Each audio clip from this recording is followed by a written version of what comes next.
नमस्कार, म जगदीश खरेल। आज पृथ्वी जयन्ती एवं राष्ट्रिय एकता दिवस। 10 वर्षपछि फेरि सरकारी तवरबाट यो दिवस मनाइएको छ। पृथ्वीनारायण शाह जसले यो राष्ट्रको एकीकरण गरे र आजको यो आधुनिक नेपालको स्वरूप जुन रूपमा हामीले पाइरहेका छौँ, यसमा पृथ्वीनारायण शाहको योगदान महत्त्वपूर्ण नै छ। आज समग्रमा राष्ट्रिय एकता दिवस, पृथ्वीनारायण शाह र आजको मुलुक, आजको समाजको विषयमा अलिकति बढी चर्चा गर्न मन लागेको छ। आजको हट सिटमा डाक्टर जगमान गुरुङ हुनुहुन्छ, जो नेपालका संस्कृतिविद हुनुहुन्छ। स्वागत छ सर यहाँलाई। हस्, मेरो पनि। सन्चै हुनुहुन्छ? सन्चै छु। राष्ट्रिय एकता दिवस 10 वर्षपछि फेरि मनाइयो। यो नमनाउनु गलत नै थियो के लाग्छ? सरकारले मात्र नमनाएको, जनताले त मनाइरहेकै थिए। पहिले पनि मनाइरहेको थियो, त्यो 10 वर्ष पनि मनाइरहेकै थियो, अहिले पनि मनाएको छ, पछि पनि मनाइरहन्छ। सरकारी तवरबाट चाहिँ अब सार्वजनिक बिदा दिने, सरकारी तवरबाट मनाउने नमनाउने कुराले चाहिँ अर्थ त राख्दो रहेछ नि त। राख्छ। किन जस्तो गणतन्त्र आइसकेपछि भनौँ न 62-63 को जनआन्दोलनपछि पृथ्वीनारायण शाहको योगदानलाई पछिल्लो राजनीतिक पुस्ताले, विशेष गरेर गणतन्त्रवादीहरूले नजरअन्दाज गरेको हो? त्यसमा के भयो भन्दाखेरि अब नयाँ क्रान्ति, जडसूत्रवादी चिन्तनलाई पाल्न हुन्न, प्रगतिमा जानुपर्छ भनेर चाहिँ नि त्यस्तो गरे।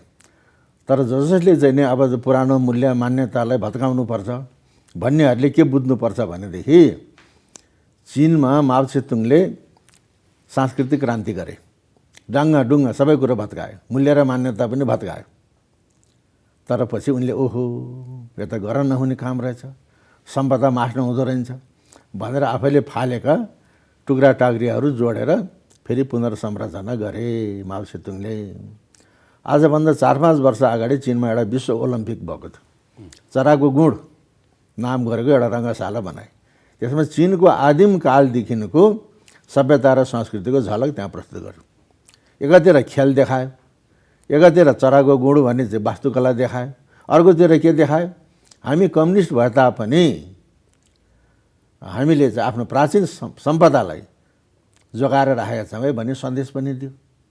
भने माओ त्से-तुङलाई गुरु मान्नेहरूले यहाँ चाहिँ डङ्गा भत्काउनु हुने थिएन। पृथ्वीका शालिग भत्काइयो। त्यसरी बुझ्नुपर्छ। र अब चाहिँ राजतन्त्रको विरुद्धमा गणतन्त्र ल्याउने भन्ने भयो भने नेपाललाई लिच्छवी काललाई स्वर्णकाल मानेको छ। स्वर्णकाल पनि कसको समयमा त? मानदेवको समयमा हो कि कसको समय? अंशुवर्माको समय। अंशुवर्मा त महासामन्त थिए, महासामन्त। अनि महासामन्त कालमा पनि त स्वर्णकाल हुँदो रहेछ नि त। भने पृथ्वीनारायण शाहलाई एउटा राजा हो यो भनेर राजाको लेबल लगाएर उसको चाहिँ नि शालिग भत्कायो। डाक्टर साहब, पृथ्वीनारायण शाह त्यसो भए को हुन् त?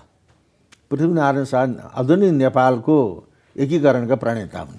त्यही कारणले पृथ्वीनारायण शाहलाई एउटा व्यक्ति विशेष, जाति विशेष र राजा विशेषको रूपमा हेर्न हुँदैन।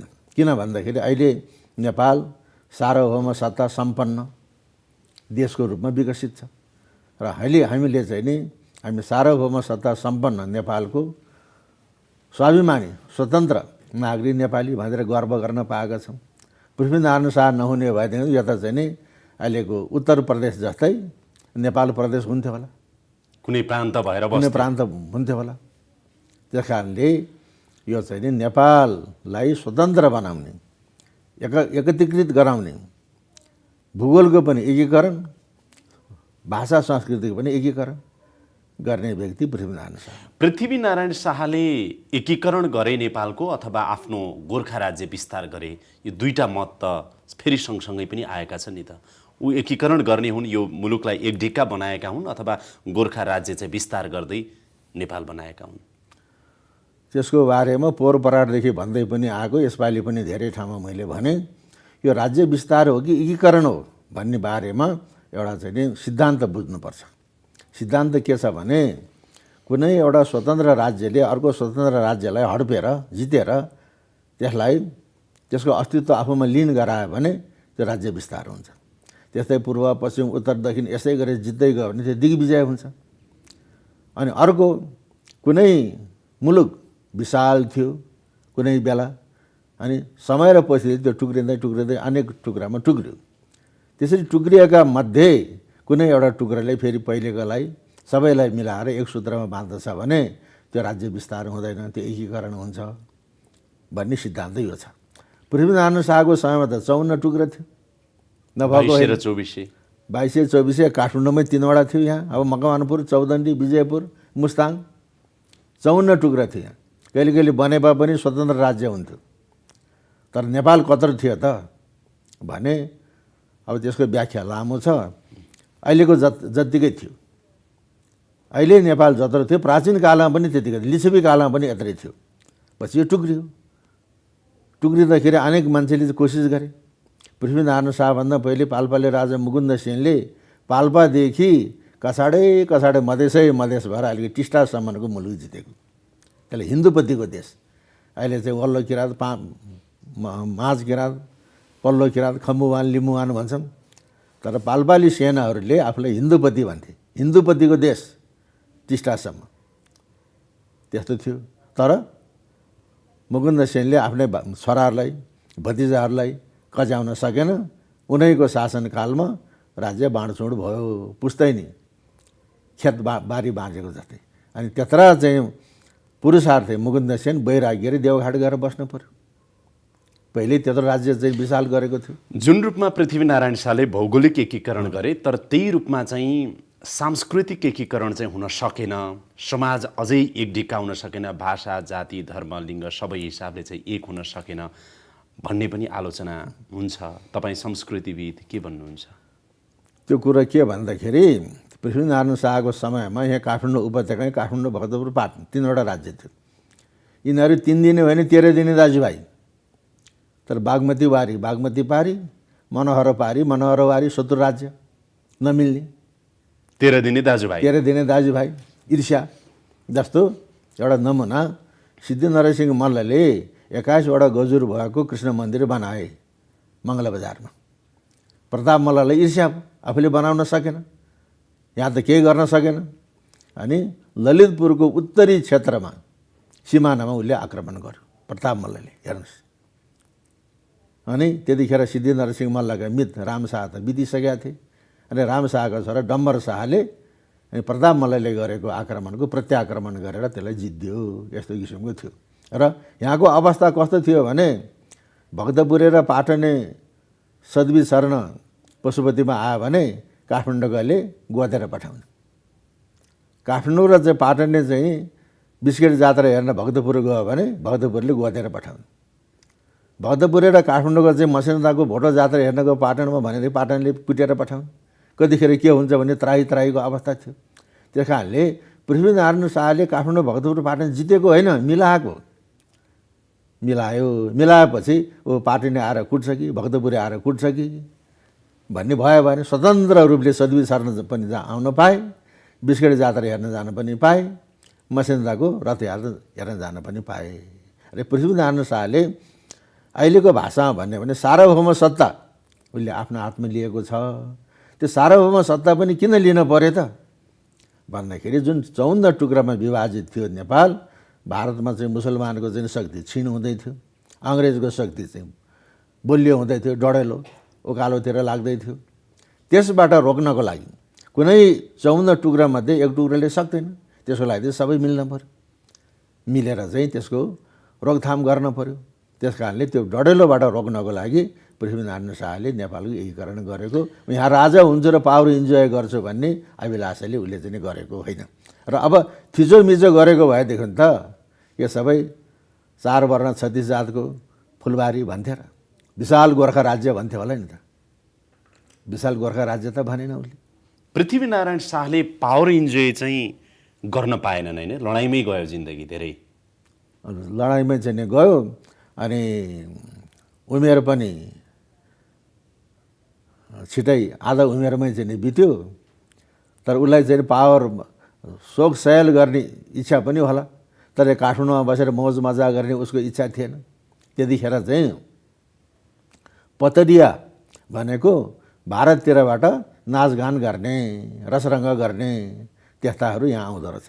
त्यता आएपछि यहाँको युवकहरूले पनि बिगारे, पैसा पनि लग्यो। यहाँको के छ भन्दाखेरि उताबाट त एउटा सिआइडीहरू पनि त्यस्ता किसिमले कोही जोगी भएर आउँछन्, यहाँ कोही माग्ने भएर चाहिँ आउँछन्, कोही त्यो पतरिया भएर आउँछन्। त्यस्तालाई यहाँ आउन नदिनु। फाउमा चाहिँ हो हल्ला गर्ने चाहिँ मजा गर्ने, मौज मजा गर्ने त्यस्ता पनि नगर्नु भन्थे। आफूलाई चाहिँ हेर्न मन लाग्यो भने शास्त्र बमोजिमको नेवारहरूको नाच झिकारै हेर्नु भने शास्त्र बमोजिमको भन्दाखेरि उसले शोक सयल गर्ने पनि इच्छा थिएन। गोर्खाबाट राजधानी काठमाडौँ बनाउनुको अर्थ के हो? किनभने यो काठमाडौँ के अरे नेपाल चाहे ठुलो होस् चाहे सानो होस्, यसको राजधानी त पहिल्यैदेखि नै काठमाडौँ थियो, केन्द्रै हो। अनि पृथ्वीनारायण शाहले एकीकरण गर्नुभन्दा अगाडि पनि अनि अगाडि भन्नाले चाहिँ उहिलेको चाहिँ जुन लिच्छवी कालको कुरा गर्छौँ हामी, मल्लकालको चाहिँ कुरा गर्छौँ र सभ्यता र संस्कृतिको पनि केन्द्र नेपाल भनेको यही हो। जस्तो अब उपत्यका यसमा चाहिँ नि यो पृथ्वीनारायण शाहका उनी गुरु पनि हुन्, ललित शक्तिवल्लभ आर्याल गुरु शक्तिवल्लभ आर्यालले जयरत्नाकर नाटक भन्ने लेखेको छ। त्यसमा नेपाल र बृहत्तर नेपाल, कस्तो राम्रो नेपाल बृहत्तर नेपाल। नेपाल भनेको बागमती उपत्यका, बागमती विष्णुमतीले सिञ्चन गरेको नेपाल। बृहत नेपाल भनेको कोशी गण्डकी र कर्णालीले सिञ्चन गरेको देश भनेको छ। अनि राजधानी त यही हो पहिलेदेखि। आलोचना पृथ्वीनारायणको सन्दर्भमा चाहिँ अहिले पनि त्यसरी फिजाइएको छ कि कीर्तिपुरको सन्दर्भलाई लिएर नाक काटेको कुरा चाहिँ अझै पनि कीर्तिपुरवासीहरूलाई बेला बेलामा त्यो कुराले झस्काउँछ होला। यथार्थ के थियो, भ्रम के थियो, आज बताइदिनुहोस् न फेरि एकचोटि। अब त्यसमा चाहिँ सतरधार्ने नाक काटे भन्ने छ। अब सतरधार्ने नाक काट्नलाई त 17 लाख जनसङ्ख्या हुनु पऱ्यो नि त। त्यति बेला त 6-7 हजार थियो होला। 17 लाखको भए पो 17 लाखको पनि सतरधार्ने नाक पुग्छै पुग्दैन। कुनै फेरि जेना ढाकछाप गर्नाले नाक काटेकै होइन पनि भन्छन्, त्यस्ता पनि छन् इतिहासविदहरू। पृथ्वीनारायण शाहले कीर्तिपुरवासीको नाक काटे भन्ने चाहिँ अहिले पनि छ। त्यो वास्तविकता के हो, भ्रम के हो बताइदिनुहोस्। म त्यो भन्दैछु। सतरधार्ने नाक काटेको पनि होइन, नाक नकाटेको पनि होइन, नाक काटिएको। किनभने पृथ्वीनारायण शाहका दरबारिया कवि ललितवल्लभ आर्यालले भक्त विजय काव्य भन्ने लेखेको छ। भक्त विजय भनेको चाहिँ भक्तपुर विजय, काठमाडौँ ललितपुर र भक्तपुर जितेपछि भक्तपुर विजय काव्य भनेन, भक्त विजय काव्य। त्यसमा चाहिँ काँस्छन् भनेको केही कीर्तिपुरेको नाक काटिएको छ। कुन प्रसङ्गमा काटियो भन्दै गोर्खालीले अथवा पृथ्वीनारायण शाहले कीर्तिपुरलाई जितेपछि गोर्खाली सेना आफ्नो छाउनीमा आनन्दसँग सुतिरहेका थिए। कति दिनको भोको थियो, कति दिनको निद्रा थियो, सुतिरहेका थिए। त्यसमा केही युवाहरू उत्साहित भएर त्यो गोर्खाली सेना सुतिरहेको ठाउँमा गएर पटापट उनीहरूले मारिदिए। ती युवाहरूको पनि दोष छैन, किनभने अर्कै मान्छे आएर आफ्नो मुलुक जित्छ भने रिस भयो, आवेग भयो। फेरि चाहिँ नि अब तिनलाई चाहिँ मारेर आफूलाई स्वतन्त्र बनाउने त्यो उद्योग पनि उनीहरूलाई पनि सलाम गर्नुपर्छ, हामीले सेल्युट गर्नुपर्छ। तर यसरी गोर्खाली सेना मारियो भन्ने भएपछि कसले मार्यो त? केही युवाहरू को हो भने त्यो पक्रिए। कति भाग्यो होला, कति निर्दोष पनि परे होला, त्यो कुरो त्यस्तै हो। अनि त्यसपछि युद्धको नियम के हुन्छ भने ज्यानको बदला ज्यान, तिनीलाई त मार्न पऱ्यो नि गोर्खाली सेनालाई मार्नेलाई। तर पृथ्वीनारायण शाहले के भने, अब यी हाम्रो प्रजा भए, यिनलाई मार्न हुँदैन। कस्तो उदारता! गोर्खाली सेनालाई मार्नेले मारिहाल भन्न पर्थ्यो। अब यी हाम्रो प्रजा भए, यिनलाई मार्न हुँदैन। के गर्ने त भने नाकको टुप्पो सानो सानो काटेर चिन्ह लगाइदिने, यिनले यस्ता भने। राणा कालसम्म यो चोर डाँका साइदुवालाई निधारतिर होइन पिठ्यौँमा डाम दिन्थ्यो, यो यस्तो यस्तो यस्तो भनेर। त्यो चलन थियो राणा कालसम्म पनि। नाक काटियो त्यसरी, नाकको टुप्पो चिन्ह लगाइदियो यस्तो भनेर। किन फेदैसम्म लगाइदियो भने मान्छे त मरिहाल्छ। अनि जसलाई नाक काट्न लगाएको थियो त्यो गोर्खालीलाई टुप्पो काट्न ऊ त एकदम उत्साहित भएर फेदैसम्म काटिदिएछ। त्यसपछि किन चाहिँ बढ्दा काम गरिस् भनेर जसले नाक काटेको थियो त्यसको पनि फेदैसम्म लगाएर नाक काटिदियो। यो प्रसङ्गले जसले नाकको टुप्पो काट्नु भनेको थियो उसले फेदैसम्म काटिदियो, जसले काट्दियो त्यसलाई फेरि पृथ्वीनारायण शाहको आदेशमा काटिदियो। किन बढ्ता गरिस् भनेर उसले त टुप्पो चिन्ह लाउने भनेको थियो नि त। त्यस्तो किसिमले काटिएको यथार्थ चाहिँ यही हो। यो हल्ला चाहिँ कसले फिजायो त? यसरी सत्रधार्नी नाक चाहिँ यो हल्ला कसरी फिजायो भने यो चाहिँ नाक काट्ने चाहिँ कुरा भयो। अब अहिले बेलायतको ब्रिटिस लाइब्रेरीमा लिम्बू भाषामा लेखिएको, लिम्बू लिपिमा लेखिएको थुप्रै कागजपत्रहरू छन्। त्यो कागजपत्रमा के छ भन्दाखेरि पृथ्वीनारायण शाहका सेनाले राई लिम्बूका केटाहरूलाई, केटाकेटीलाई ढिकी खाल्टोमा टाउको राखेर ढिकीले थिचेर मारे रे।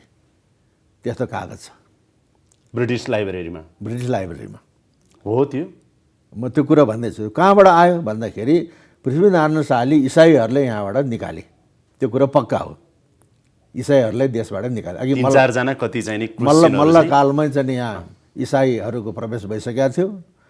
पादरीहरू उनले चाहिँ इसाई बनाएका नेपालीहरू पनि थिए।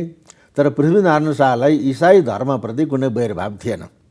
शान्त भएर इसाई धर्म चाहिँ नि प्रचार गरिरहेको भए पृथ्वीनारायण शाहले प्रचार गर्न दिन्थे।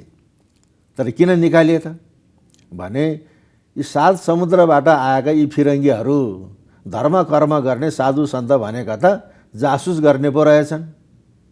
अङ्ग्रेजको जासुस भनेर निकालेको, इसाई भनेर निकालेको होइन। अनि उनीहरू कोही बेतिया गएर बसे, कोही दार्जिलिङ गएर बसे।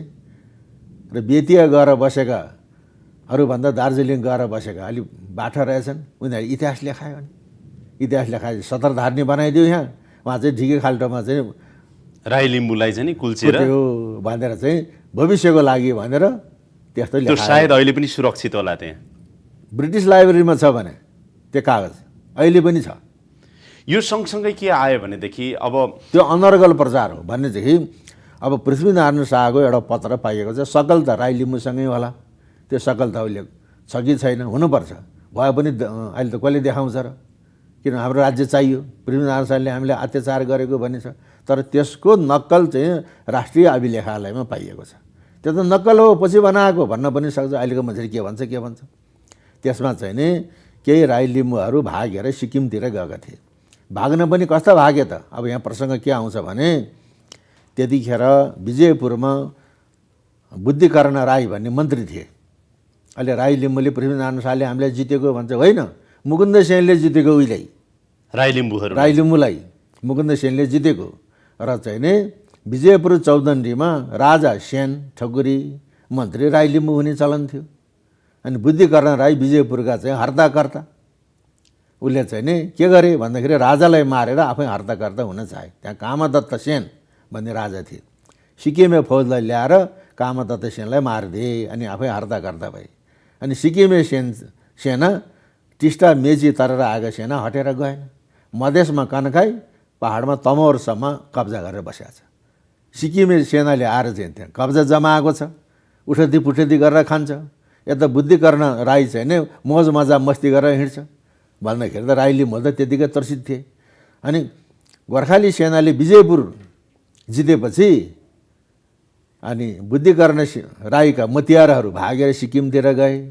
अरू बुद्धिकर्ण राईको दबदबा र सिक्किमे सेनाबाट पिल्सिएका राई लिम्बूहरू, चन्थापुदेखिका राई लिम्बूहरू चाहिँ विजयपुरमा शरणमा पर्न आए। तपाईँले बेला बेलामा भनेपछि पक्र्नुहोस् है। अनि त्यहाँबाट पृथ्वीनारायण शाहले सुनु राई, कुसु राई, श्रीजङ्ग राईलाई पत्र लेखेको छ। र तिमीहरू चाहिँ नि जहाँ भए पनि आफ्नो मुलुकमा फर्केर आऊ र अघिदेखिको तिमीहरूको हक अधिकार भोग गरेर बस। तिमीहरूको जीवधनको रक्षा मैले गर्नेछु। यदि मैले तिमीहरूको जीवधनको रक्षा गर्न सकिनँ भने मैले सेवा गरिआएको देवी देवताले हाम्रो राज्यको नाश गर्नेछ भन्ने पत्र धर्म भागेको छ। त्यस्ता राजाले अनि ढिकी खाल्टोमा बच्चाको टाउको राखेर ढिकीले थिचेर मार्छ भन्दाखेरि सार्वभौम सत्ता चाहिँ आफ्नो हातमा लिए। अरू सबै आफ्नो सनातन कुलधर्म, आफ्नो कुलधर्ममा रहनु भनेको छ। तपाईँले पनि जोड्नु भयो जस्तो अब राईलाई लेखेको पत्रमा, लिम्बूलाई लेखेको पत्रमा जहाँ जहाँ छ त्यहाँ चाहिँ तिमीले आफ्नो कुल धर्म चाहिँ निर्वाह गरेर चाहिँ त्यहाँ बस्नु भनेको मतलब त कुल धर्म मात्रै होइन कि आफ्नो अघिदेखि त्यहाँदेखि किपट प्रथा थियो। जग्गा जमिनको भोग अधिकार थियो। त्यो भोग अधिकार पहिलेदेखिको जे छ त्यो भोग गरेर बस अधिकार भनेपछि जस्तो एउटा लिम्बूले लिम्बूको भाषा, संस्कृति, परम्परा, धर्म, जीवनशैली जे हो त्यसलाई उसले कायम राख्न सक्ने भयो। कायम राख्न सक्ने। अब एउटा चाहिँ तितो सत्य म भन्दैछु। तितो सत्य भने मैले पृथ्वीनारायण शाहले जनतालाई थिचोमिचो गरेको छैन। उनीहरूको सनातन कुलधर्ममा रहने, अहिले त जग्गा जमिनको भोग अधिकार पनि उनीहरूले भोग्न दिने। तर सार्वभौम सत्ता आफ्नो हातमा छ, किन त्यो अङ्ग्रेजलाई चाहिँ नेपाल खान नदिनेको लागि। र विक्रम सम्वत 1883 सालमा जनताको नाम एउटा रुक्का भनेको अर्डर जारी भयो। त्यसमा चाहिँ भाउजू भनेको आमा सरहको हो, भाउजू नस्याहार्नु भने, भाउजू स्याहार्ने चलन थियो यहाँ। त्यसमा बाहुनले भाउजू स्याहारे यो, छेत्रीले भाउजू स्याहारे यो, गुरुङले मगरले यो। अब चाहिँ गुरुङ मगर, अब बाहुन छेत्रीले चाहिँ भाउजू स्याहाऱ्यो भने मुडेर दामल गरिदिनु, गुरुङ मगर बनाइदिने। गुरुङ मगरले भाउजू स्याहाऱ्यो भने लिङ्ग काटिदिनु, कामी दमाईले भाउजू स्याहाऱ्यो भने मारिदिनु, मृत्युदण्ड दिनु भनेको छ। तर जुम्ला र किराँत जङ्गलात भएको हुनाले माफ भन्यो। जुम्ली र किराँतीले भाउजू स्याहार्न पाउने होइन। त्यसपछि रङ्गनाथ पौडेल नेपालको मुख्तियार भएपछि 1896 सालमा 2टा चाहिँ रुक्का जारी गरेको छ। बडा मार्मिक छ त्यो कुरा। अब तपाईँले नि पढ्न सक्नुहुन्छ। सब श्री 5 सुरेन्द्रको पालामा बनेको ऐन भन्ने ऐन छापिएको छ कानुन मन्त्रालयले। त्यसको परिशिष्टमा यो 3वटा लालमोहर छापिएको छ। पश्चिम 7 थपौला भनेको कहाँ हो मैले खोज्दैछु, थाहा पाएको छैन। पश्चिम 7 थपौलाका जैसी बाहुनहरूले भान्जी बिहा गर्दा रहेछौ, अब भान्जी बिहा नगर्नु भनेको छ। भान्जी भनेको मामाले भान्जी होइन कि मामा छोराहरूले फुपूको छोरी बिहा गर्दो रहेछ, बिहा नगर्नु भनेर भन्यो। हुन त बाहुनको नीति के रहेछ भने दक्षिणे मातुल्य कन्या उत्तरी माग्छ भन्छन्। दक्षिण भारतको बाहुनले मामा छोरी बिहा गर्ने, मासु नखाने। उत्तर भारत भन्नाले उत्तर भारत नेपालको बाहुनले मासु खाने, मामा छोरी बिहा नगर्ने, त्यो रहेछ। तर त्यहाँ चाहिँ नि मनुष्य स्मृतिमा लेखेको छ यो कुरा, दक्षिणे मातुल्य कन्या उत्तरी माग्छ भन्छन्। बाहुनको 2टा वर्ग। अब नेपालको पश्चिम 7 थपौलाको बाहुनले भान्जी बिहा गर्दा भान्जी बिहा नगर्नु भन्यो। उनीहरूको रिएक्सन के आयो थाहा छैन। एउटा अचम्मको कुरो, मैले राई लिम्बूलाई पिच हुनलाई तल पार्नको लागि भनेको होइन, कानुनमा भनेको लेखिएको कुरा भन्दैछु यहाँ। किराँतहरूलाई तिमीले सानी आमा स्याहार्दा रहेछ, सानी आमा नस्याहार्नु भन्यो। सानी आमा भनेको चाहिँ नि आफ्नो आमाको बहिनी भन्ने पनि अर्थ हुन्छ। तर यो प्रसङ्गमा बाउले बिहा गरेर ल्याएको कान्छी स्वास्नी, जस्तो दाई मरेपछि अनि भाउजू देवरहरूले भाउजू स्याहारे जस्तै बाउ मरेपछि बाउले चाहिँ बिहा गरेर ल्याएको कान्छी स्वास्नी अनि सौताका छोराहरूले अनि बेहोर्ने। तिमीले सानी आमा स्याहार्दा रहेछ, सानी आमा नस्याहार्नु भनेर रुकाएको। अरुण पश्चिमका राईहरूले के गरे थाहा छैन। अरुण पूर्वका लिम्बूहरूले बिन्ती पत्र हालेको छ। सानी आमा स्याहार्ने अघिदेखिको हाम्रो सनातन कुल धर्म हो र अघि 83 सालमा भाउजू नस्याहार्नु भन्ने बेला पनि हामीलाई माफ भएको थियो। अनि हाम्रो कुल धर्म थामेर सानी आमा स्याहार्न पाऊँ भनेर बिन्ती पत्र हालेको छ। र चित्तरञ्जन नेपालीले परराष्ट्र मन्त्रालयको जैसी कोठामा फेला पार्यो त्यो कागज। रूपरेखा भन्ने पत्रिकामा छपाएको छ। त्यत्तिकै गफ गर्न पाइँदैन, प्रमाणको आधारमा बोल्नुपर्छ है। अनि श्री 5 सुरेन्द्रको पालामा बनेको ऐन भनेको जङ्गबहादुर बेलायतबाट फर्केर आएपछि 1910मा मुलुकी ऐन बन्यो। त्यो मुलुकी ऐन कहाँ छ होला कतै। तर जुन अहिले छापिएको ऐन 1922 सालको प्रति हो। 1922 सालको प्रतिको विवाहबारीको महलमा किराँतहरूलाई सानी आमा स्याहार्ने हक भनेर दिएको छ भने त्यस्तो किसिमको सांस्कृतिक हक अधिकार त दिएको छ।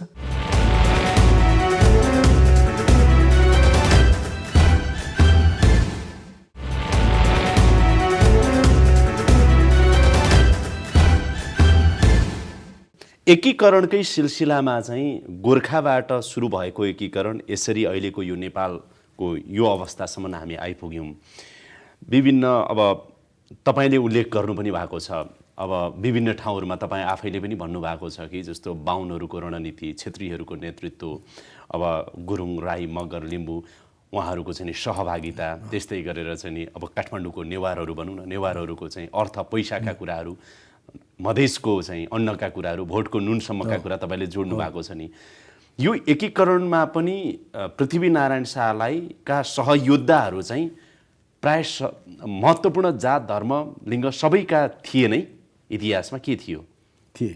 जस्तो अब अहिले दलित भनेको छ, दलित भनेको चाहिँ शब्द उहिले थिएन, अहिले आचमचाएर बनाएको छ। जो दलनमा छ त्यो दलित हो।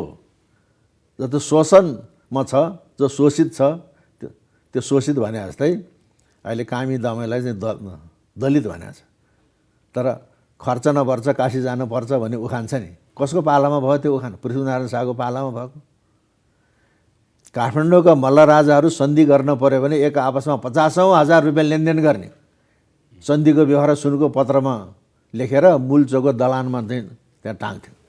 बिचरा पृथ्वीनारायण शाह 10-12 हजार रुपियाँ नपाएर, काशी जान नपाएर, हात हतियार किन्न नपाएर फिटी परेको थियो। कुनै पण्डितले, भाइ भारदारहरूले स्वयं पृथ्वीनारायण शाहले पनि यसरी अर्थ उपार्जन गर्नुपर्छ भन्ने सकेन। एउटा विशाल नगर थियो, दरबारको नगरा बजाउने दमै 12,000 गोर्खाको घरै पछि 51 रुपियाँ उठायो भने 12,000 हुन्छ। दमैको अर्थीले गएको मन्दिराम गाइने, पण्डितको चाहिँ नि व्याख्यान नबुझ्ने, भारदारहरूको भाषण नबुझ्ने आइमाई केटाकेटीले मन्दिराम गाइनेले कर्खा गाएर राष्ट्रभक्तिका गीतहरू गाउने।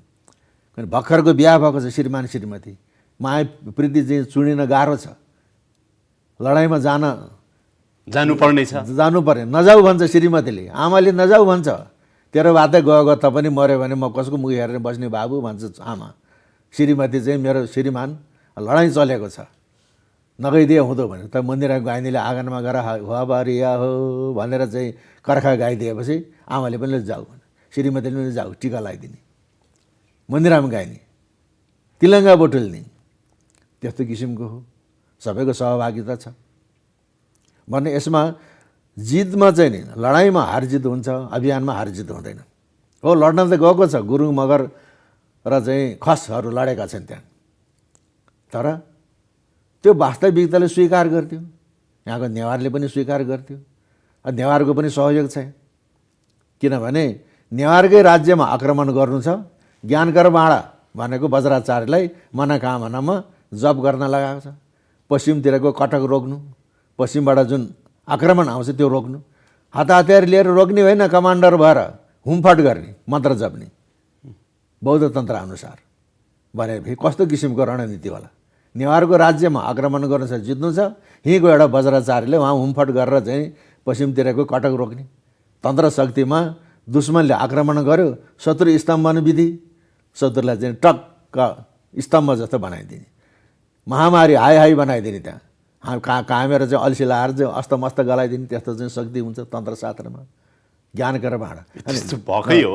जहाँ अनि पृथ्वीनारायण शाहले चाहिँ लडाइँ जित्छ, ज्ञानकर बाँडाले यो ठाउँको शिरपाउ यो ठाउँको शिरपाउ यो ठाउँको शिरपाउ यो भने त्यो पनि गफ होइन। पृथ्वीनारायण शाहको पत्र, पृथ्वीनारायण शाहले चाहिँ को पत्रमा यो कुरो उल्लेख छ, त्यस्तो किसिमको गरेको थिए। 4 वर्ण 36 जातको फुलबारी हो यो। तर फुलबारीमा उसले सबैलाई चेतना भया भनेको छ, सबैलाई चेतना भया भनेको सबैलाई चेतना भयो है भनेको होइन, सबैलाई चेतना भएदेखि यो 4 वर्ण 36 जातको फुलबारी भनेको छ। अहिले त चेतना नै छैन। अनि मधेसीले के भन्छ त, मन मिले मेला नै त ठेलाम ठेला, अहिले त मन मिलेको छैन भन्दाखेरि एकीकरण र समीकरण भन्छ नि म। एकीकरण भनेको भूगोलको मिलन हो, समीकरण भनेको मानसिक मिलन हो। अहिले मानसिक मिलन टुटिसकेको छ नेपालीको। किन टुट्यो? सबल नेतृत्व छैन, विवेकपूर्ण नेतृत्व छैन, तेरो र मेरो भन्ने छ।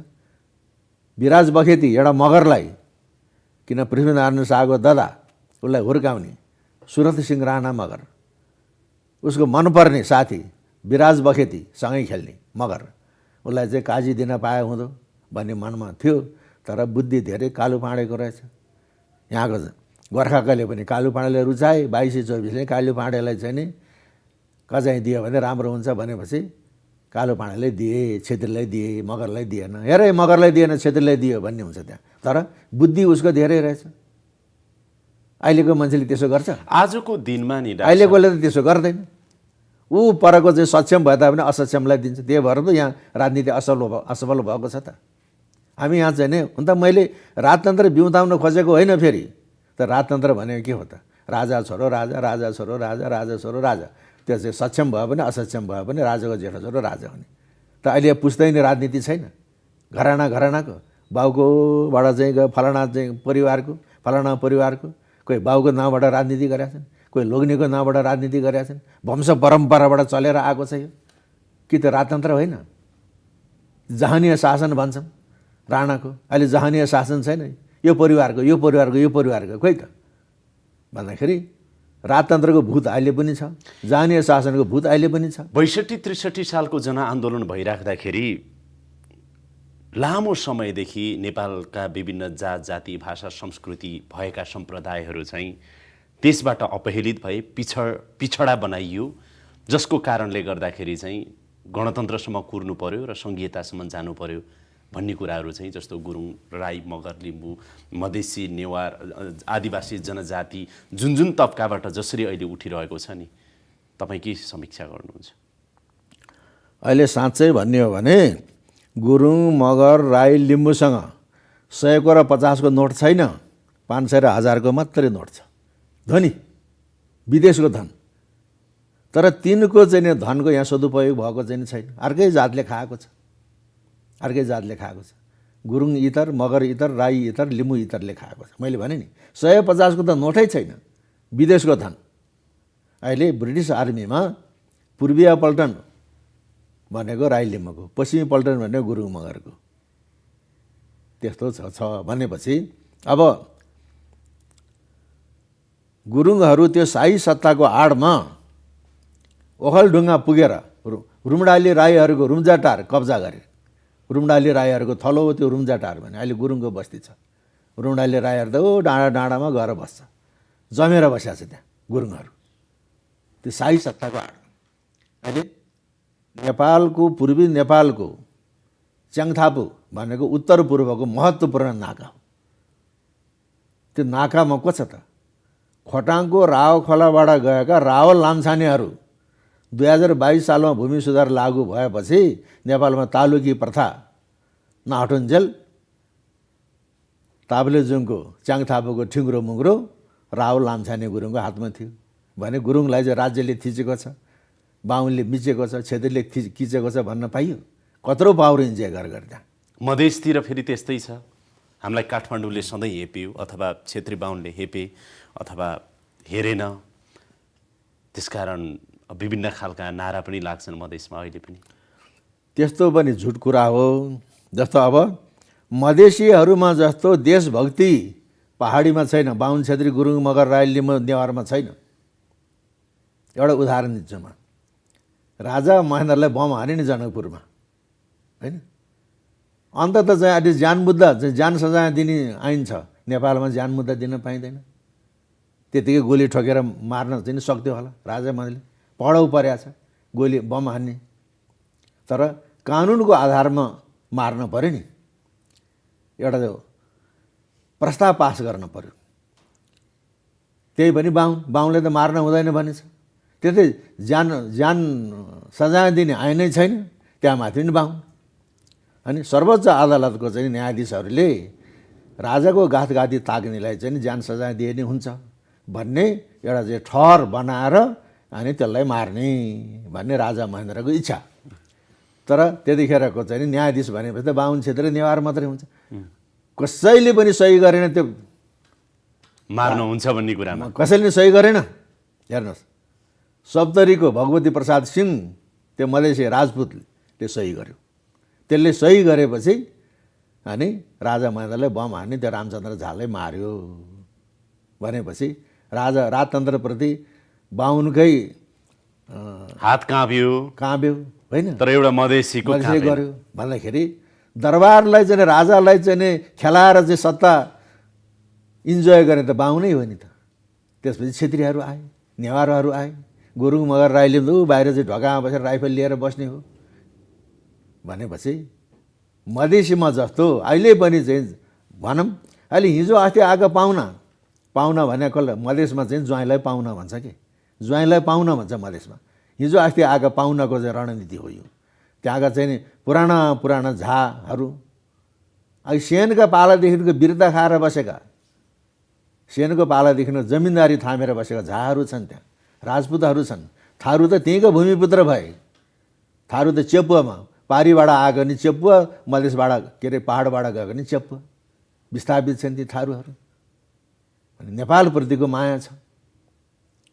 त्यस कारणले चाहिँ नि यसले यसो भने यसले यो के त भन्दाखेरि यो अर्कैको चाहिँ ग्रान्ड डिजाइनले यस्तो भएको हो। यसरी मिलेर बसेको खिचेको मिचेको छैन। यसरी मिलेर बसेको नेपाली समाज 62-63 पछि अलिकति चिन्ता छायो कि सङ्घीयताको नाउँमा जात जाति भाषा धर्म संस्कृतिको नाउँमा विखण्डन हुन्छ कि भन्ने जस्तो चिन्ता त्यो छायो। चाहिँ के हो भने एउटा मनमुखी र गुरुमुखी भन्छ के। मनमुखी आफ्नै मनमा उब्जिएको विचार हो कि गुरुमुखी अर्कैले अर्थ आएको हो भन्दाखेरि अहिले क्रिस्चियनहरूको ग्रान्ड डिजाइन के छ? हिन्दू धर्मलाई मास्ने। नेपालको चाहिँ नै विश्वमा चाहिँ हिन्दू अधिराज्य त नेपाल मात्रै होइन भने हिन्दू धर्मलाई मास्ने, हिन्दू राजतन्त्रलाई मास्ने, आदिवासी जनजातिको पहिचान मास्ने अनि हिन्दू र आदिवासी जनजातिको बिचमा द्वन्द्व गराइदिने, नेपालको अस्तित्व मेटाउने, त्यो अन्तर्गत त्यस्तो भएको ग्रान्ड डिजाइन त्यो। तर यहाँ कसैले कसैलाई थिचोमिचो गरेको छैन। मैले सानी आमा स्याहार्ने चाहिँ नै भोग त 1922 सालसम्म थियो, अहिले पनि छ कि बा फिल्ममा गएर हेर्ने हो भने। आजको दिनमा पृथ्वीनारायण शाहले दिनुभएको दिव्य उपदेशहरू सम्झिराख्दाखेरि नि आजको समाजसम्म पनि त्यो दिव्य उपदेश चाहिँ साँच्चीकै दिव्य नै छ भन्ने के छन्? जस्तो अब 4 वर्ण 36 फुलबारी होला, 2 ढुङ्गा बीचको तरुल होला। जस्तो अब यो कुरा भन्दा अब एउटा कुरो के भनौँ भने अहिलेको नेपालको राजनीतिमा वाम गठबन्धनको हाबी भएको छ होइन त? वाम गठबन्धन भन्दै कम्युनिस्ट मुलुक विश्वमा अहिले सबभन्दा बलियो कुन हो? चीन हो। चीनलाई यो अवस्थामा, यो उन्नतिको अवस्थामा कसले ल्यायो? माओ त्से-तुङले ल्यायो। कसरी ल्यायो? सांस्कृतिक क्रान्ति गरे, नौलो जनवादी अर्थतन्त्र भनेको छ भने माओ त्से-तुङले जसलाई सांस्कृतिक क्रान्ति भने, जसलाई नौलो जनवादी अर्थनीति भने, माओ त्से-तुङ भन्दा 200 वर्ष अगाडि पृथ्वीनारायण शाहले सांस्कृतिक क्रान्ति गरेका थिए। यहाँ कसरी? म त्यो भन्दैछु। सांस्कृतिक क्रान्ति भनेको डाङ्गा डुङ्गा भत्काउने मात्रै होइन, आफ्नो उद्देश्यमा, आफ्नो चाहिँ उद्देश्य प्राप्तिमा आइपर्ने बाधाहरू, पुरातन विचारहरू, पुरातन परम्परा छ भने त्यसलाई फाल्ने, त्यही होइन सांस्कृतिक क्रान्ति हो। र अब बाहुन छेत्रीहरूको भात खाँदाखेरि लुगा काटेर भनेको लुगा छडाएर एकतिर फुकालेर राख्ने, धोती मात्रै लाएर भात खाने। अनि लडाइँमा विक पोइन्ट, त्यो दुश्मनको विक पोइन्ट के छ त्यसैमा बचाउँछ। गोर्खाली फौजले चाहिँ भात पकाएर खान थालेका थिए, नेवारहरूले थाहा पाए कि बाहुन छेत्रीहरू त लुगा फुकालेर ढाल खुँडा पनि अन्तै राख्छ, हात हतियार पनि, एउटा धोती मात्रै लाएर भात खान्छ भने विक पोइन्ट थाहा भयो। त्यही बेलामा आक्रमण गर्यो। ढाल खुँडा कताको, भातको कसौडी कताको, मान्छे भागा भागो। अनि पृथ्वीनारायण शाहले के भने आपद धर्म। अब सेनामा जागिर खाएका बाहुन छेत्रीले लुगा नकाडिकन भात खायो हुन्छ, जात जाँदैन भने त्यो जमानामा सांस्कृतिक क्रान्ति हो कि होइन त्यो? र सेनामा जागिर खाएका बाहुन छेत्री र गुरुङ मगरले एकै ठाउँ बसेर खाजा खायो भने जात जाँदैन भने। खाजा भने के त? मकै, उसिनेको पिँडालु, तरुल, अहिले फ्राई गरेको भन्छ नि, फ्राई झोल नउकाने फ्राई गरेको आलु, अब अनदीको लट्टे, खिर, दुधमा पकाएको, घिउ हालेको, त्यो चाहिँ सँगै बसेर खायो भने जात जाँदैन भन्यो। त्योभन्दा ठुलो सांस्कृतिक क्रान्ति के छ त्यो बेलामा? त्यो बेलामा अनि नौलो जनवादी अर्थतन्त्र भनेको विदेशीलाई आफ्नो मुलुकभित्र आएर उद्योग व्यवसाय गर्न नदिने र आफ्नै देशका साहु महाजनहरूलाई उद्योग व्यवसाय गराउने, धन तिनको धन चाहिँ बाहिर लगेर चाहिँ लगानी गर्न नपाउने, आफ्नै देशमा लगानी गर्ने, उत्पादन बढाउने, त्यो उत्पादन बाहिर निर्यात गर्ने, बाहिरको चाहिँ नि धन नगद भित्र ल्याउने। त्यही हो नौलो जनवादी अर्थतन्त्र माओ त्से-तुङको। पृथ्वीनारायण शाहले देशी महाजनलाई गढ पर्साभन्दा माथि आउन नदिनु भनिदियो, विदेशीलाई आउन दिएन। आफ्नो देशको जिनिस बुटी उत्पादन बाहिर पठाउनु, नगद खैँची लिनु, त्यही भएन त? त्यही पृथ्वीनारायण शाहको अर्थनीतिलाई माओ त्से-तुङले अनि चाहिँ नौलो जनवादी अर्थनीति भन्थे। त्यो त अहिलेको पृथ्वीनारायण शाहको टाउको फर्नेहरूले बुझ्नु पऱ्यो नि त, अहिलेको वाम गठबन्धनले बुझ्नु पऱ्यो। आज पनि राष्ट्रियताका कुरा, राष्ट्रभक्तिका कुराहरू एकदमै प्रचुर रूपमा उठिरहेछन् डाक्टर साहब। अब एमाले त राष्ट्रियताकै मुद्दा ल्याएर पनि अब चुनावमा अलिकति राम्रै नतिजा पनि हासिल गर्यो। त्यो कुरो पनि अहिले आउँछ। जस्तो अब गान्धीवादीहरूले बुझ्नुपर्ने के छ? महात्मा गान्धीले चाहिँ भारतलाई, अङ्ग्रेजलाई चाहिँ भारत छोड अभियान चाले नि। उसले त अभियान मात्रै चाले, सत्ता गयो अङ्ग्रेजको, तर अङ्ग्रेज त त्यहीँ भारतमा बसेका छन्। पृथ्वीनारायण शाहले निकालि नै दिए। त्यो गान्धीको चाहिँ भारत छोडको चाहिँ नै प्रणेता पनि को त? पृथ्वीनारायण शाह। माओ त्से-तुङको चाहिँ सांस्कृतिक क्रान्तिको प्रणेता पनि पृथ्वीनारायण शाह। नौलो जनवादी अर्थतन्त्रको प्रणेता पनि पृथ्वीनारायण शाह। असैले असंलग्न परराष्ट्र नीति भन्छ। असंलग्न परराष्ट्र नीति भनेको उत्तरको बादशाह पनि घा राख्नु, दक्षिणको बादशाह पनि घा राख्नु। यो 2 ढुङ्गा बिचको तरुल है, ढुङ्गाले च्यापेपछि तरुलको त अस्तित्व खत्तम भइगयो। कस्तो अप्ठ्यारो परिस्थितिमा होला त नेपाल दुई ढुङ्गा बिचको तरुल भने एउटा साहित्यकारले भन्ने चाहिँ कुरा। बाबुरामले पुल बनाउनु पर्छ भने पुल बन्नुपर्छ अब भने त्यस्तो कुरा हो भन्दाखेरि त्यो पुल भने त्यो तरुलै हो भन्दाखेरि यस्तो किसिमको यो नेपालको मात्रै होइन एसियाको मात्रै नभइकन विश्वको जस्तो कौटिल्यको अर्थशास्त्र, मनुष्य स्मृति भन्छौँ, नारद स्मृति भन्छौँ, याज्ञवल्क्य स्मृति भन्छौँ, ती विधानहरू भने पृथ्वीनारायण शाहको जुन उपदेश हो, जुन दिव्य उपदेश, त्यो चाहिँ नि नेपालमा जुनसुकै व्यवस्था होस्, चाहे निर्दलीय पञ्चायत व्यवस्था होस्, चाहे बहुदलीय होस्, चाहे गणतन्त्र नै होस्, गणतन्त्र होस्, त्यो निर्देशिक सिद्धान्त हो त्यो। यो मुलुकको लागि। तर अब अहिले नेपालमा थुप्रै विश्वविद्यालयहरू छन्, के को थ्योरी भन्छ। यहाँ पृथ्वी थ्योरी संस्कृतिमा किन पढाउँदैन, पृथ्वी थ्योरी इकोनोमिक्समा किन पढाउँदैन, पृथ्वी थ्योरी परराष्ट्र मामलामा किन पढाउँदैन, त्यो हो नि त। किनभने अब हामी त बाहिरको चाहिँ हावा भाइरस युक्त भएको छ, यहाँ एन्टिभाइरस कोही पनि छैन यहाँ। डाक्टर साहब, पृथ्वीनारायण शाहले सुरु गरेको त्यो एकीकरण जुन रूपमा तपाईँले भौगोलिक रूपमा मात्र होइन अरू विभिन्न खालका एकीकरणको सुरुवात जसरी उहाँले गर्नुभएको थियो, तर शाहवंशका राजाहरू अब ज्ञानेन्द्रसम्म आउँदा पनि र त्यस यताका शासकहरू जति आउँदासम्म र हाम्रो यो 200-250 वर्ष 300 वर्षको इतिहास हेर्दाखेरि नेपाल सार्वभौम त रहि नै रह्यो, रहि नै राखेको छ भौगोलिक रूपमा, तर मुलुक चाहिँ गरिब बन्दै गयो नि। कसको कमजोरीले, के कमजोरीले भन्नुहोस् त? अब त्यो कुरा के हो भन्दाखेरि पृथ्वीनारायण शाहको नीति के थियो भन्दाखेरि सिपाहीहरूलाई दौलत कमाउन नदिनु भन्ने थियो। सिपाही भन्नाले त्यतिखेर जङ्गी शासन चल्थ्यो, दौलत कमाउन नदिनु। कमाउ गर्ने त खेती गर्ने अर्कै हुन्छ, व्यापार गर्ने अर्कै हुन्छ नि त। र पृथ्वीनारायण शाहको सेनापति शिवराम सिंह बस्नेत बित्यो, दिवंगत भयो। उसका चाहिँ 5-6 भाइ छोराहरू थिए। ऋण लागेको रहेछ शिवराम सिंह बस्नेतलाई। ऋण लगाएपछि कोहीले कति कसैको धन बाँड्या हुन्छ, कसैको ऋण बाँड्या हुन्छ, ऋण बाँडेको छ। योगी नरहरिनाथले इतिहास प्रकाश प्रथम अङ्कमा होइन, योगी नरहरिनाथले इतिहास प्रकाश सन्धिपत्र सङ्ग्रहको प्रथम अङ्कमा शिवराम सिंह बस्नेतको चाहिँ नि छोराहरूको ऋण बाँडेको पत्र छापिएको छ। लुट्ने भएदेखि त पृथ्वीनारायण शाहले लुट्थ्यो होला, उनका सेनापतिहरूले पनि लुट्थ्यो होला नि त।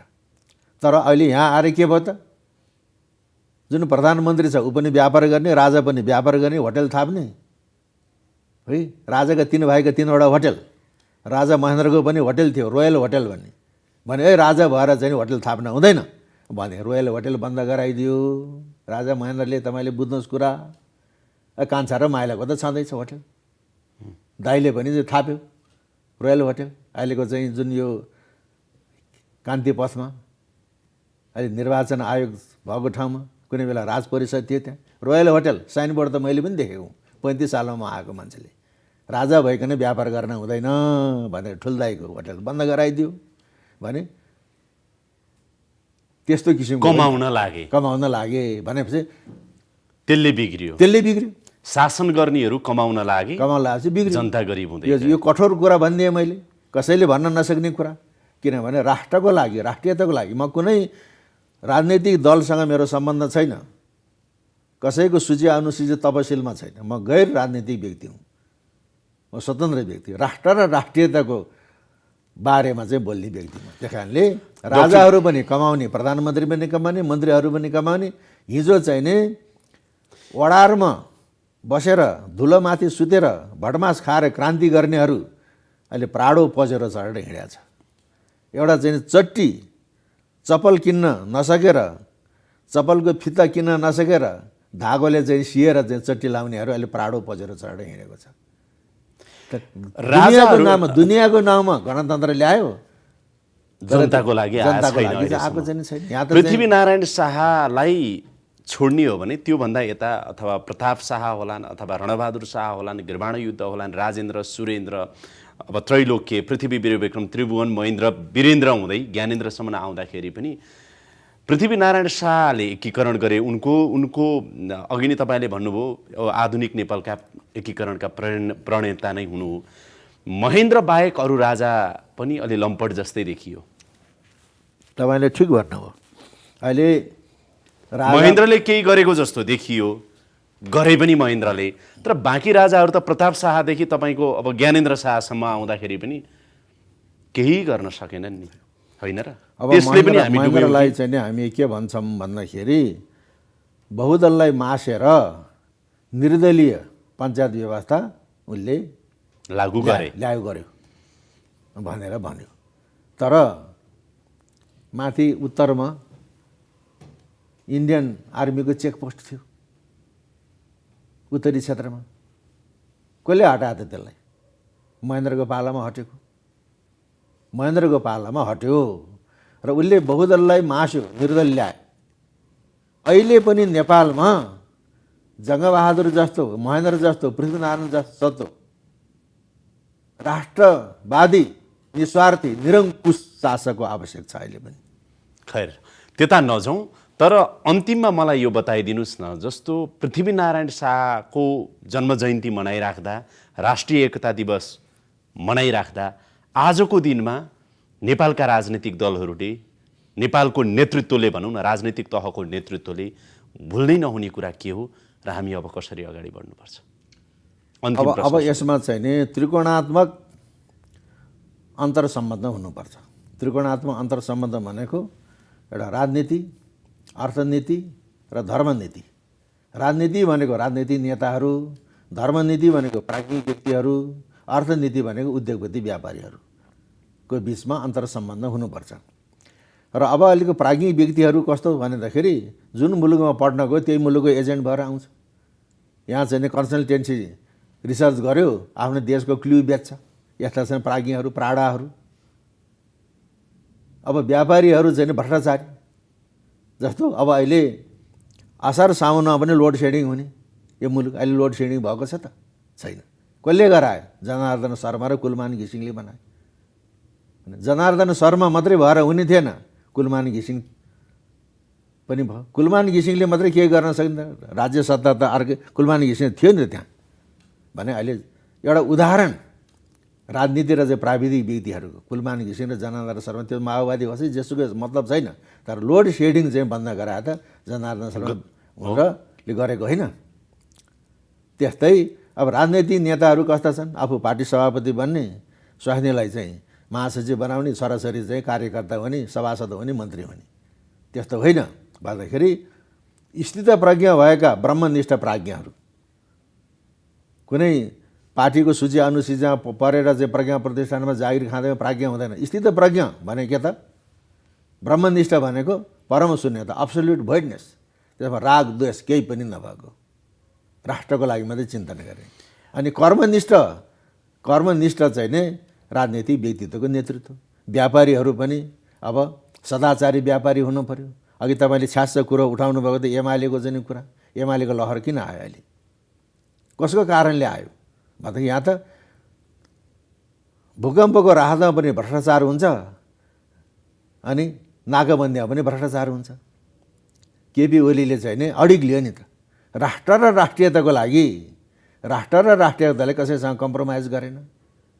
त्यही गरेर यसले त गर्ला कि?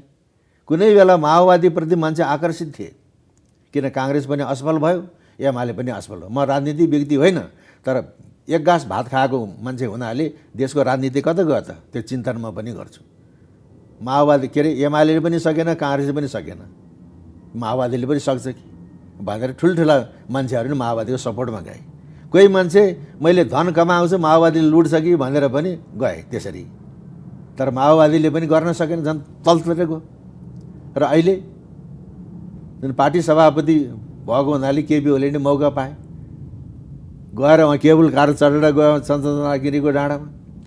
माओवादीले टाउको फर्छ पृथ्वीनारायण शाहको। यहाँ त पृथ्वीनारायण शाहले चाहिँ जुङ्गामा चाहिँ ताउ लगाएको थियो भनेर आफूले पनि यसो जुङ्गामा ताउ लगाएर, यहाँ चाहिँ पृथ्वीनारायण शाह जुङ्गामा ताउ लगाएको छ, शालिग राख भनेर आज्ञा भयो, शालिग राखेको छ नि त त्यहाँ।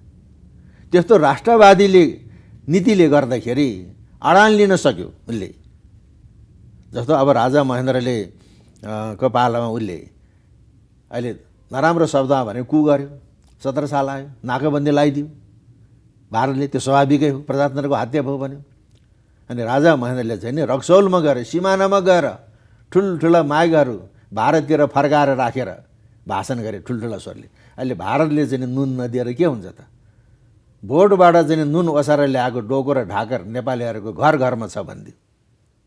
ए नभन्न बाबु, त्यसो नभन्न। गर्छिन् पुकार आमा होइन भने सन्तान थरी थरीका, साम्यवादी गीत घन्काइदियो, म त गएँ उत्तरतिर सिरानी लाएर सुत्न भनिदिएपछि ए नभन्न, त्यसो नभन्नु बाबु, त्यसो नभन्नु, फकाउनु परेन।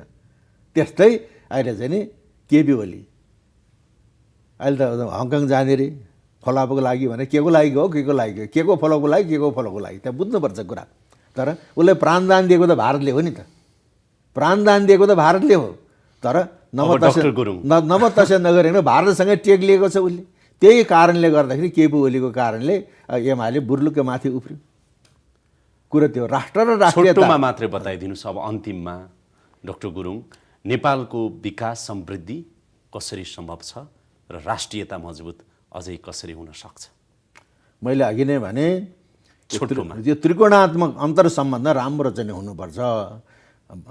स्थित प्रज्ञा भएका ब्रह्मनिष्ठ प्राज्ञिक वर्ग र कर्मनिष्ठ राजनीतिक वर्ग, सदाचारी व्यापारी, मिल्यो भनेदेखि नेपाल चाहिँ अगाडि बढ्न सक्छ। किनभने आगामी दिन नेपालको तपाईँ सुन्दरै देख्नुहुन्छ? यो तीनवटा हुनुपर्छ। हुने देख्नुहुन्छ कि हुने देख्नुहुन्न? अब त्यसमा चाहिँ नि अब पर्खिनुपर्छ। विज्ञान भनेको राजनीति शास्त्र, त्यो शासनको बागडोर सम्हाल्ने मान्छे पृथ्वीनारायण शाह जस्तो हुन सक्छ कि सक्दैन, राजा महेन्द्र जस्तो हुन सक्छ कि सक्दैन। किनभने राजनीतिको छाहारीमा अर्थनीति र धर्मनीति प्रज्ञाको विकास हुने हो। त्यहाँनिर नेतृत्वमा फरक पर्छ। धेरै खुसी लाग्यो। तपाईँसँग अरू धेरै कुराकानी गर्ने इच्छा थियो, तर समयको र अब पृथ्वीनारायण शाहले त्यहाँ चन्द्रगिरीको डाँडाबाट जुन हेरे, त्यसलाई इतिहासविदहरूले के भन्छ, द ड्रिम अफ युनिफिकेसन, नेपालको एकीकरणको सपना भनेको छ। केपी ओली त्यहाँ गएर चाहिँ नि जुङ्गामा ताउ लाएपछि सायद उसले केही गर्छ कि भने एउटा सानो त्यान्द्रो। तर 5 वर्षसम्म नि केपी ओलीले केही गर्न सकेन भने यो जनताले अर्कै लहर लिन्छ। कहाँ जान्छ जनलहर। कार्यक्रममा आइदिनु भयो, तपाईँलाई धेरै धेरै धन्यवाद। हवस् त, यसका साथै अहिलेको लागि यो कार्यक्रम यहीँ बिट मार्ने अनुमति चाहन्छु। कार्यक्रम युनिटका सम्पूर्ण सहकर्मीहरूको साथमा मलाई पनि बिदा दिनुहोस्। नमस्कार।